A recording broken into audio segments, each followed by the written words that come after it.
Bwana mmoja alimkuta mtoto mmoja, wametembea na mfalme, wakaenda kwenye madrasa moja, akampata mtoto asoma vizuri sana. Yule mfalme akamuuliza, wewe wazazi wako? Akasema, mimi yatima, mzazi wangu amefariki. Akamwambia, sasa wewe kila siku utakuja kula nyumbani, alafu ende madrasa, utakuwa mtoto wetu. Yule waziri likamuuma sana lile, vipi, mbona hakuchaguliwa mtoto wangu? Akamhusudu.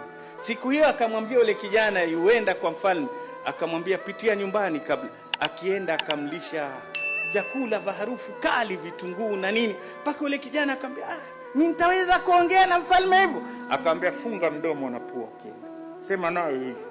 Yule kijana kila akitoka upitia kwa mfalme, amsomea dua, amsomea Qur'ani alosoma jana. Siku ile akafunga mdomo, akaenda zake. Baada ya kwenda madrasa, huyu waziri akaenda kwa mfalme, akamwambia, unayo habari ya mjini? Sina.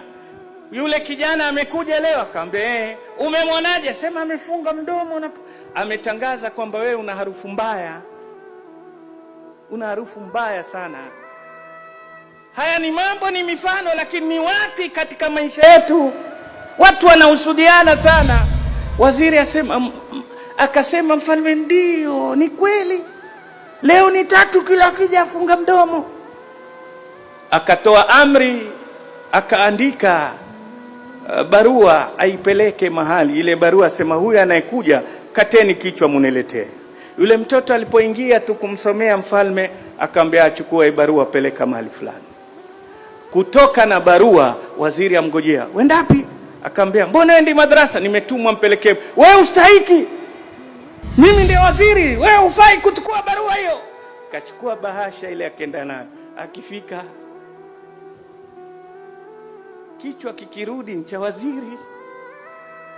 Mfalme asema, huyu mtoto nini, jini mwanadamu huyu? Nileteeni huyu mtoto. Akaletwa. Vipi wewe? Akasema, nilikuwa naenda nayo, yule akaniambia wewe hufai kubeba ujumbe wa mfalme, mimi ndiye waziri. Akanipokonya, akaenda nayo. Nieleze, kuna tatizo gani wewe? Akamwambia, mimi sina tatizo. Mbona ukija hapo afunga mdomo?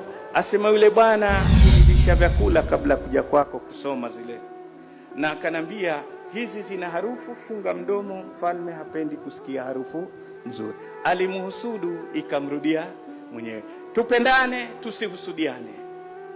Tupendane, tusihusudiane, wala tusiwe ni wenye kuwa na pupa la ulimwengu, kwa sababu maisha yetu kula yaumin huwa fi sha'n.